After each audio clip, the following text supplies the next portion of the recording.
Top 5 Paraan para pahabain ang buhay ng automatic transmission. Mga ka-driver, ang automatic transmission ay isa sa pinakamahal at pinakakomplikadong bahagi ng ating sasakyan. Madali itong gamitin. Apak sa preno, ilipat sa drive, at pwede ka nang bumiyahe. Pero dahil kusa itong nagpapalit ng gear, minsan nakakalimutan nating kailangan din itong gamitin at alagaan ng tama.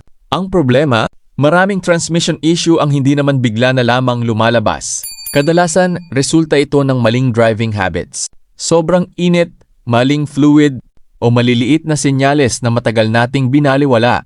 Narito ang top 5 na paraan para mapahaba ang buhay ng automatic transmission ng iyong sasakyan. Number 1. Sundin ang tamang maintenance ng transmission fluid. Ang transmission fluid ay hindi lamang ordinaryong langis. Tumutulong itong mag-lubricate, magpalamig, at magbigay ng tamang hydraulic pressure sa loob ng transmission. Pero hindi pare-pareho ang fluid ng lahat ng sasakyan. Magkaiba ang maaaring kailanganin ng traditional automatic CVT dual clutch transmission at hybrid transmission. Kaya wag basta maglalagay ng fluid dahil pareho raw ang kulay o dahil iyon ang pinakamura. Hanapin ang eksaktong specification na nakasulat sa owner's manual. Ganon din sa replacement interval. Walang iisang kilometrahe na pwedeng gamitin sa lahat ng sasakyan. May modelong regular na ipinapa-inspect o pinapalitan ng fluid, habang may modelong iba ang maintenance schedule kung ginagamit sa pamamasada, matinding traffic, matagal na idle, madalas na ahon, mabigat na karga o towing. Maaaring mas mabigat ang kondisyon ng transmission kaysa sa ordinaryong private use. Kinikilala rin ng mga manufacturer na ang towing, hauling, matinding temperatura, at ibang severe operating conditions ay maaaring mga ilangan ng mas maagang fluid service. Ang mahalaga, huwag manghula sa fluid at huwag hintaing magkaroon ng shifting problem bago ito ipasuri. Number 2. Mag-full stop bago magpalit ng drive at reverse. Isa ito sa pinakasimpleng paraan para protektahan ang transmission, pero madalas pa rin hindi nasusunod. Kapag nagpa-parking, may ibang driver na umaatras pa ng bahagya pero inililipat na agad sa drive. May iba namang umaabante pa pero inilalagay na sa reverse. Sa ganitong sitwasyon, gumagalaw pa sa isang direksyon ang sasakyan. Habang inuutusan natin ang transmission na pumunta sa kabaliktarang direksyon, mas magandang ang brake system ang ganap na magpahinto sa sasakyan, hindi ang transmission. Kaya bago lumipat mula D papuntang R o mula R papuntang D, apakan ang brake pedal at hintaing tuluyang huminto. Ganon din bago ilagay sa park. Binabalaan mismo sa mga owner's manual na ang paglipat sa pagitan ng drive at reverse bago tuluyang huminto ay maaaring makapinsala sa transmisyon. Hindi rin dapat inaapakan ang accelerator habang inililipat pa lamang ang kambyo.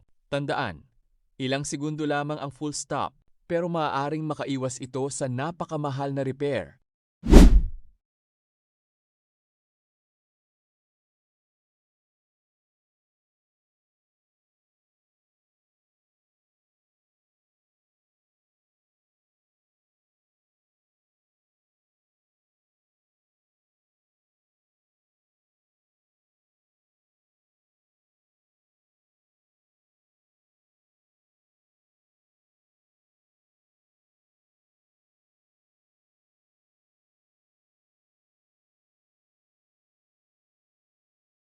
Number 4.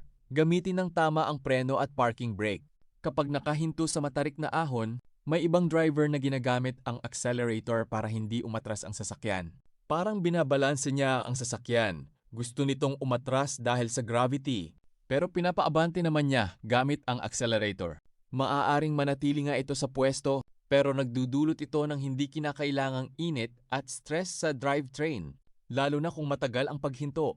Mas tama na gamitin ng foot brake, parking brake, brake hold, o hill start assist kung mayroon ang sasakyan.